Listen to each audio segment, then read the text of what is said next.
Yeah, this is episode 2 of my mini 3-part series where I've been taking a look at these brand new AMG Thrill fragrances from luxury car manufacturer Mercedes-Benz.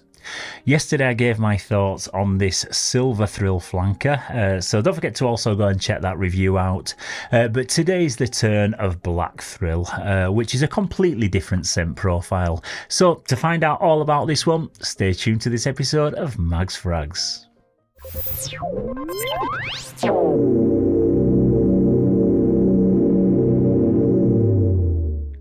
Yes, hello again and welcome to this latest episode of Mags Frags, where it's the fragrance that's the star of the show. My name's Paul and today's scent of the day is AMG Black Thrill. It's a woody amber fragrance for men and it arrives in an eau de parfum concentration.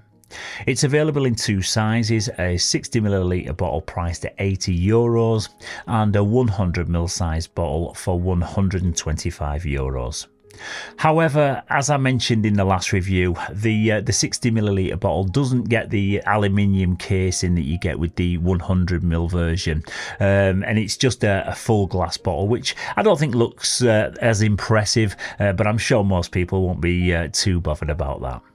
The nose behind this one, as well as the other two, is master perfumer Fabrice Pellegrin, and each Thrill fragrance is said to represent a different core component of the AMG brand, with the silver based around technology, the red is for passion, and this black one kind of represents the luxury division. So possibly the most suave and sophisticated one of the three perhaps, but we will find out that very shortly.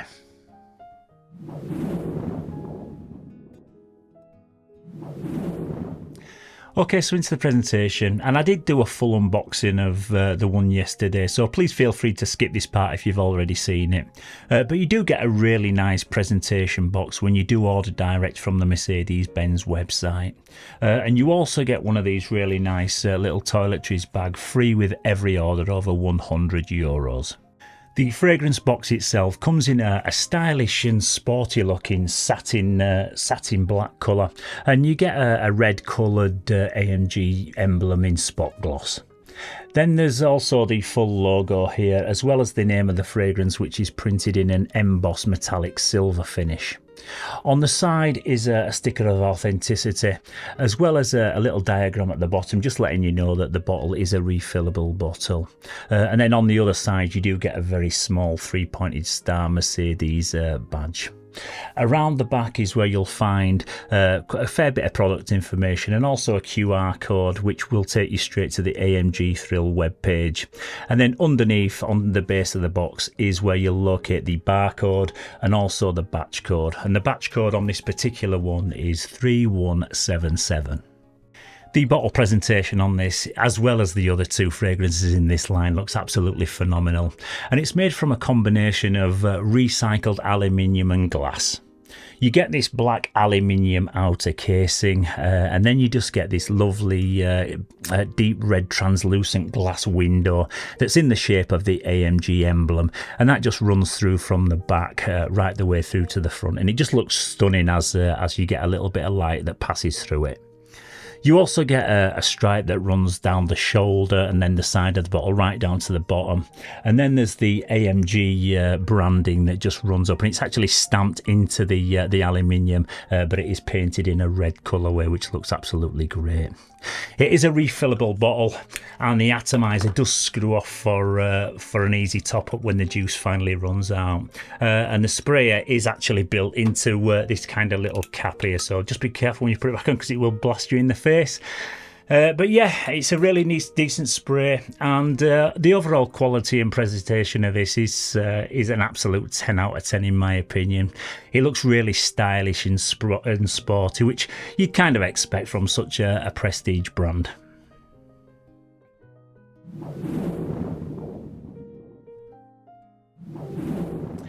Okay, so into the note breakdown, and the top notes in this one are mandarin orange. In the heart, we've got clary sage and tonka beans, and the base notes in this are leather, amber, and woody notes.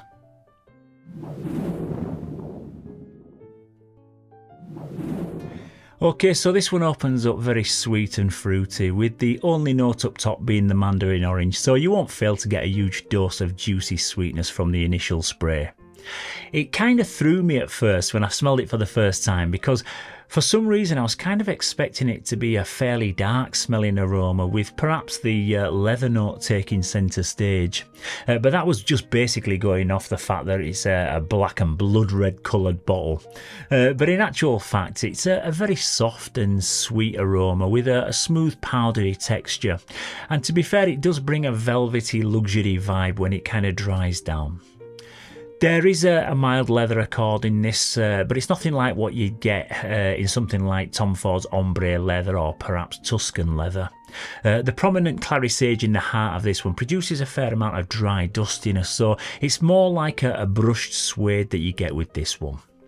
However, the combination of mandarin orange, tonka beans, amber and also the leather means that pretty much every other note brings an element of sweetness to the composition. So I'm not going to lie, this could be a little bit rich and it could get a bit sweet for some of you fellas out there, especially on warmer days. But for me, I find it to be a pleasant, easy to wear and likeable aroma, and it does remind me quite a bit of the Valentino Uomo Intense Flanker, which does share many of the same notes. And as soon as I first sprayed it, I knew that I'd come across some kind of a similar scent DNA before. But having said that, they aren't exactly the same, and it's more of just a strong reminder that you get if you are familiar with the Uomo lineup. But this does have its own unique character, and I think it's a touch sweeter and definitely performs better than the Valentino. You may also get a little bit of a Bulgari Man in Black vibe from it, but again it is just a fleeting resemblance. I don't really pick up on much of the woody base notes that are listed in the note breakdown, and for me it's a straight up sweet ambery scent that's just wrapped in like a dusty suede. And once the powdery texture does disappear, you're left with just like a Play-Doh type ambery sweetness. This has definitely got more of a mass appealing designer brand type scent profile compared to the Silver Thrill that I reviewed yesterday, and it still has a pretty stylish and elegant feel to it. It does pack a fair old punch.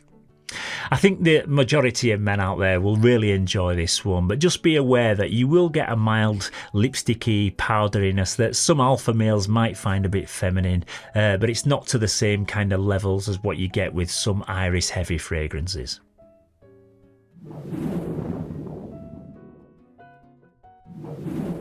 Yeah, I would say that this is probably better suited to the cooler months of spring and perhaps late summer because of how sweet it is. And it's one that I'd be more inclined to wear as a dressed up evening fragrance rather than a day scent. Although there's absolutely no reason why you couldn't wear it during the day, because it is a pretty smooth and laid back fragrance. But for me, I just prefer brighter, fresher scents during the day. And this is more on the musky, powdery end of the spectrum. In terms of age range, it's suitable for men of any age, but I would guess that more younger guys would be drawn to this one, definitely over the Silver Thrill that I reviewed yesterday, because it does have that modern ambery designer fragrance quality that you seem to get in nearly every new release these days. I even think women could easily pull this one off, even though I wouldn't say it leans either masculine or feminine.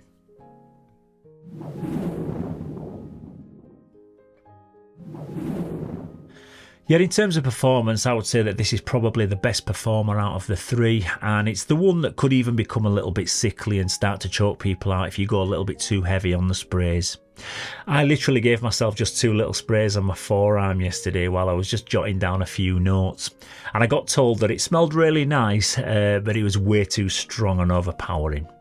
This produces a massive sillage for the first couple of hours, and to be honest, it does start to weigh you down after a while, and it may give you a bit of an headache if you're not in the mood for it. You do get constant relentless wafts from it throughout the day for maybe 6 to 7 hours before it does decide to die down a little bit, but it's 100% one of those fragrances that's going to be still lingering on your clothes days after you've first worn it.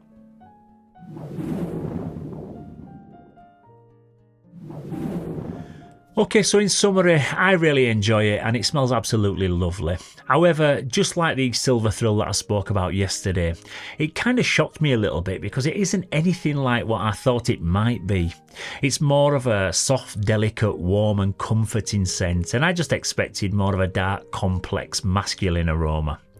But in terms of how it smells, I think very few men are going to dislike it, and it's super suave and debonair, and it's the kind of fragrance you'd expect someone like James Bond to wear.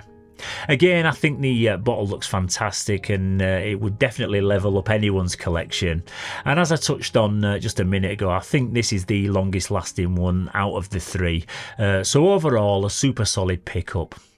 But as I'll probably end up saying about all three of these in the line, I think €125 is going to be a little bit steep for a lot of people out there. So I would recommend that you wait for them to hit the discounters, or in the case of this particular one, I would say just go and buy the Bulgari Man in Black, which is currently about €30 cheaper and smells a bit more refined and masculine. And that's just in my humble opinion.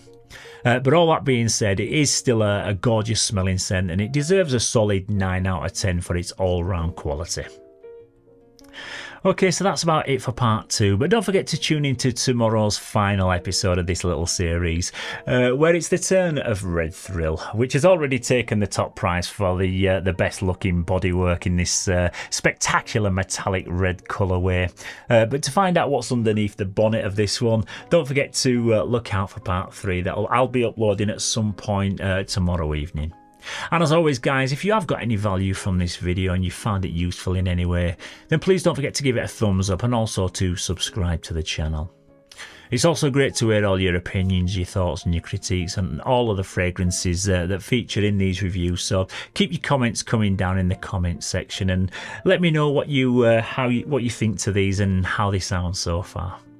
So once again, thank you very much for tuning in to this latest episode. Stay safe, keep smelling fresh, and I'll see you tomorrow for a little bit of Red Thrill action. Bye bye for now.